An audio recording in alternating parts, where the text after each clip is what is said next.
No campo da detecção de ondas gravitacionais, os cientistas têm se esforçado incansavelmente para empurrar os limites do que pensávamos ser possível. Eles trabalham com máquinas intricadas, detectores como o LIGO e o Virgo, que estão localizados na superfície da Terra e testemunham eventos cósmicos muito além do nosso alcance. Essa incrível tecnologia, conhecida como interferometria, foi explorada pela primeira vez no século XIX por Michelson e Morley, que buscavam detectar o elusivo éter. Hoje, ela é usada para detectar ondas gravitacionais que dançam sutilmente através do tecido do espaço-tempo.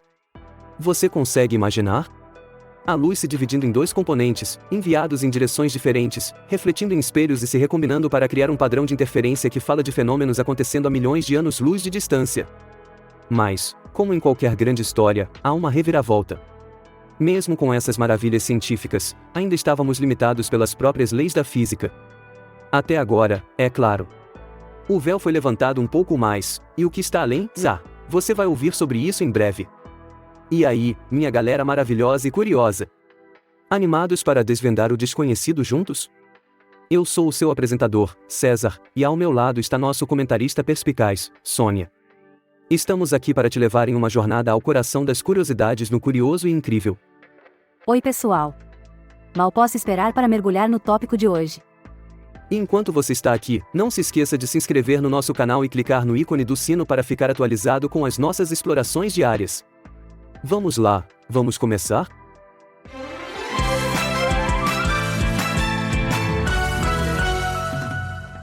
Vamos dar uma olhada mais de perto no LIGO, o Observatório de Ondas Gravitacionais por Interferometria Laser. Essa instituição pioneira conseguiu comprimir estados quânticos, superando até mesmo os famosos limites de Heisenberg. Na nossa busca por detectar ondas gravitacionais, sempre houve desafios que pareciam impossíveis de superar. Desde o ano de 2015, temos à nossa disposição algumas ferramentas poderosas. Detectores avançados do LIGO, seguidos pelo detector Virgo, permitiram à humanidade detectar diretamente ondas gravitacionais de fontes específicas. Isso inclui a fusão de buracos negros de massa estelar, a fusão de estrelas de nêutrons e possivelmente até mesmo a fusão de pares de buraco negro-estrela de nêutrons. Empolgante, não é mesmo? Mais recentemente, os cientistas têm aplicado uma técnica diferente, que envolve aproveitar o tempo de pulsares. Essa abordagem revelou um zumbidor cósmico, que é essencialmente a soma de todos os sinais de ondas gravitacionais de fundo com um período de tempo muito mais longo.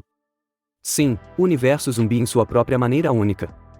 Mas nosso progresso não tem sido sem suas limitações. Estamos limitados em frequência, o que significa que só podemos detectar fontes de sistemas que emitem ondas gravitacionais dentro de uma faixa específica e estreita de períodos orbitais. Também estamos limitados pelo ruído sísmico da Terra, pois até mesmo as sutis vibrações causadas pela tectônica de placas podem impedir que nossos detectores terrestres vejam sinais abaixo de uma certa amplitude. E, como você esperaria, estamos limitados pelas próprias leis da física. Essas leis nos impedem de conhecer todas as propriedades de qualquer sinal simultaneamente, mesmo dentro de nossos próprios detectores. Grande parte do foco na detecção de ondas gravitacionais tem sido em chegar o mais próximo possível do limite teórico de ruído de nossos detectores. Mas, amigos, uma incrível descoberta acaba de acontecer. Conseguimos ultrapassar o limite quântico padrão para sinais em nossos detectores. Querem saber como fizemos isso? Bem, preparem-se. A ciência por trás disso é de explodir a mente. Vamos mergulhar no fascinante mecanismo de um interferômetro, o coração técnico de nossos detectores de ondas gravitacionais. Aqui está o que normalmente fazemos com um interferômetro. Começamos com uma fonte de luz e a dividimos em dois componentes perpendiculares. Um componente percorre uma distância específica em uma direção, enquanto o outro percorre a mesma distância em uma direção perpendicular. Esses componentes são refletidos por espelhos na extremidade distante e são trazidos de volta juntos para serem observados em nosso detector. Essa técnica foi usada pela primeira vez na década de 1980 por A. Michelson e W. Morley. Eles esperavam detectar o elusivo éter. Sua suposição era que um interferômetro suficientemente sensível poderia revelar o movimento da Terra em relação ao meio pelo qual a luz viaja.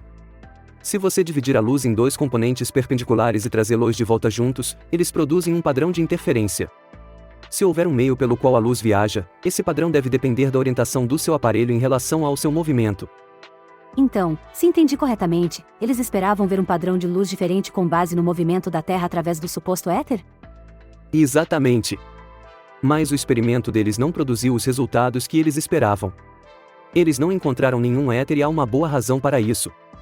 A velocidade da luz é a mesma para todos os observadores em todos os referenciais, e não há desaceleração da luz na direção do movimento da Terra. Isso foi esclarecido apenas em 1905, quando Einstein propôs sua teoria especial da relatividade. Apesar da decepção inicial, o experimento de Michelson-Morley foi um marco significativo. Ele até levou Michelson a receber o Prêmio Nobel de Física em 1907. Agora, mais de um século depois, essa técnica de interferometria é uma ferramenta vital para detectar ondas gravitacionais. Fascinante. Como isso funciona? Veja bem, se o espaço permanecesse constante, um interferômetro não detectaria nenhuma mudança. Mas as ondas gravitacionais fazem com que o espaço se contraia e se expanda em direções perpendiculares. Se o comprimento dos dois braços perpendiculares da configuração do interferômetro mudar em relação um ao outro, podemos detectar um sinal. Isso é exatamente o que se prevê que aconteça quando uma onda gravitacional passa por um desses detectores. Para ajudar a visualizar isso, imagine que você está segurando uma grande folha quadrada de borracha. Se você puxar os cantos opostos da folha, ela se esticará diagonalmente, mas se contrairá ao longo da outra diagonal. Isso é semelhante à forma como o espaço se contrai e se expande com uma onda gravitacional. Essa, essencialmente, é o tipo de mudança que nossos detectores estão procurando. Então, quando uma onda gravitacional passa por um local no espaço, ela causa uma expansão e compressão alternadas em direções diferentes. Essas flutuações causam mudanças nos comprimentos dos braços do laser em nossos detectores de ondas gravitacionais, como o LIGO e o Virgo. Então, essas mudanças nos comprimentos atuam efetivamente como um sinal para as ondas gravitacionais que passam por eles? Com certeza. As fusões cósmicas que criam as ondas gravitacionais produzem esses efeitos alternados de contração e expansão.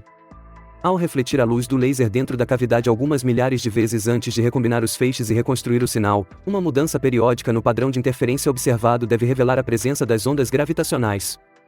Fascinante. E esse método tem sido utilizado com sucesso mais de 100 vezes para detectar ondas gravitacionais, certo? Sim, é um marco bastante significativo. Mas lembre-se, o LIGO e o Virgo principalmente observam fusões de buracos negros de massa estelar e estrelas de nêutrons. Esses objetos têm períodos breves em relação aos mais massivos, que também geram sinais de ondas gravitacionais. No entanto, o sucesso desses detectores abriu caminho para futuros detectores que serão sensíveis a períodos mais longos. Eu entendo. Mas como nós compreendemos o que é conhecido como limite quântico? Ótima pergunta! Em qualquer medição quântica, é impossível medir com precisão arbitrária ao mesmo tempo o que é conhecido como grandezas complementares. Isso é conhecido como o princípio da incerteza de Heisenberg. Ah, eu já ouvi falar disso. É como tentar medir a posição e o momento de um objeto ao mesmo tempo, certo? Exatamente. Quanto mais precisamente você mede a posição de um objeto, mais incerto se torna o momento desse objeto, e vice-versa. A natureza quântica da realidade garante isso. Esse princípio de incerteza se estende além da posição e do momento. Vamos pegar o exemplo de uma partícula instável. Quanto mais precisamente você mede sua vida útil, mais incerta se torna sua energia, incluindo até mesmo sua energia de repouso, e vice-versa. Então, esse princípio de incerteza se aplica a pares de quantidades complementares? Exatamente, e existem muitos pares assim. Por exemplo, se você medir o spin inerente de uma partícula em uma direção, o spin inerente nas outras duas direções mutuamente perpendiculares se torna mais incerto, e vice-versa. O mesmo acontece com tensão e carga elétrica livre, campo elétrico e densidade de polarização elétrica, e assim por diante. A relação de incerteza posição-momento certamente é a mais famosa, mas é apenas um exemplo entre muitos.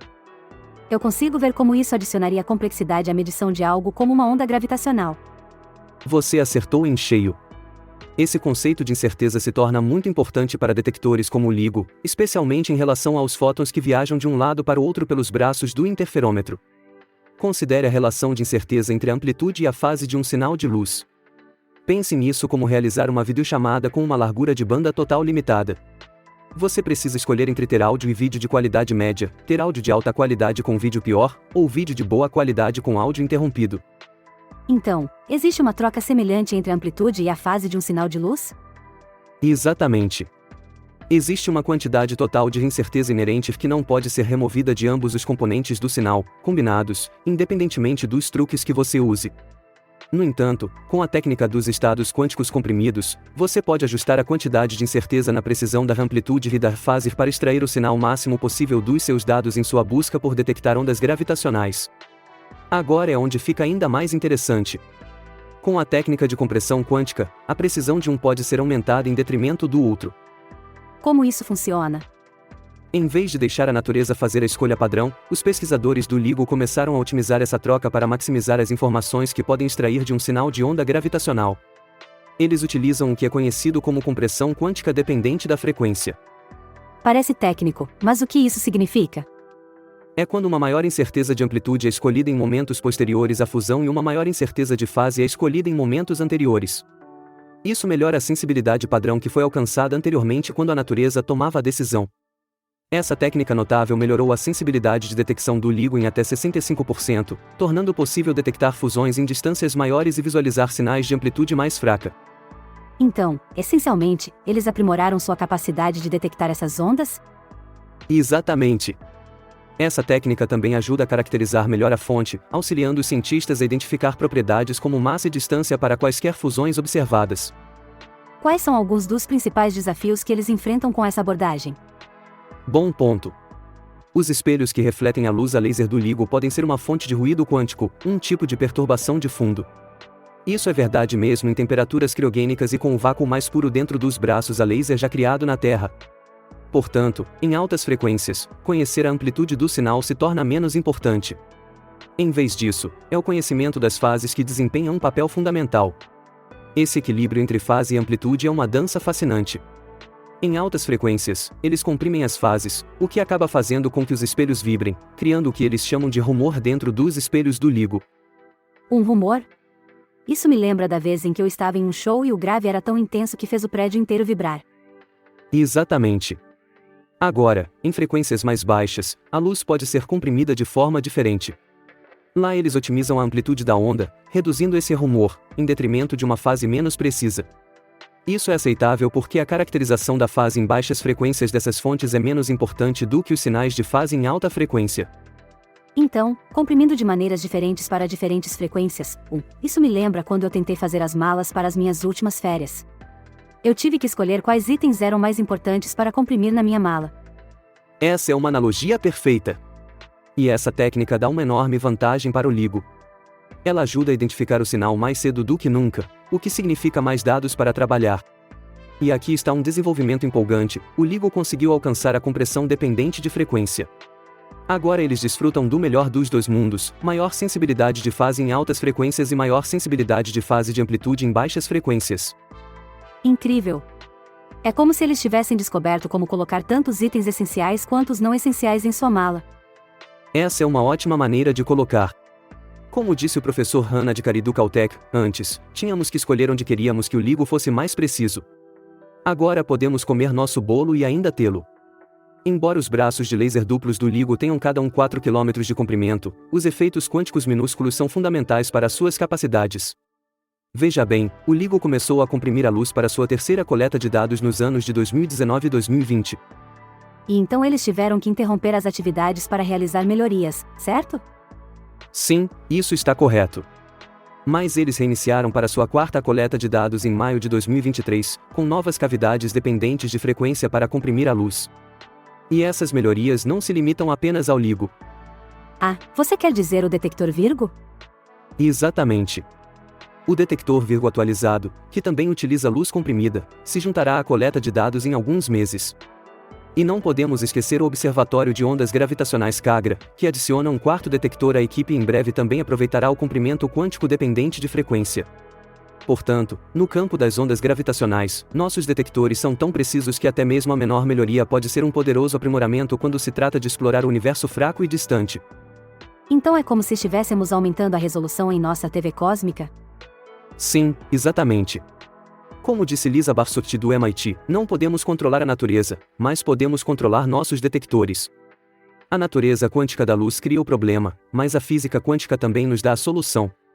Portanto, essencialmente estamos olhando por uma janela mais clara para o universo das ondas gravitacionais do que nunca antes.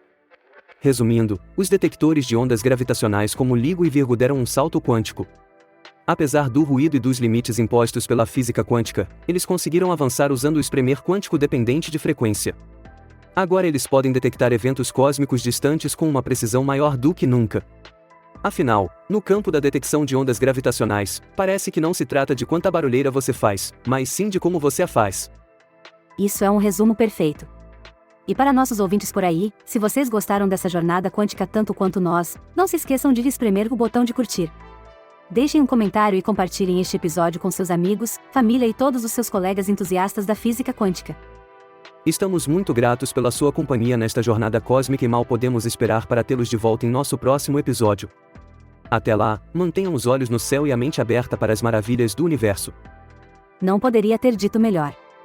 Obrigado a todos por sintonizarem no Curioso e Incrível, e lembrem-se, sempre há algo novo a ser descoberto. Até logo e cuidem-se. A fascinante exploração de hoje sobre estados quânticos e ondas gravitacionais foi inspirada em um artigo intitulado LIGO comprime com sucesso estados quânticos, ultrapassando os limites de Heisenberg, escrito por Ethan Siegel no Big Think, publicado em 25 de outubro de 2023. Se você está interessado em se aprofundar no assunto, pode encontrar a URL completa na descrição do vídeo. Tudo bem, até a nossa próxima jornada cósmica, estou partindo!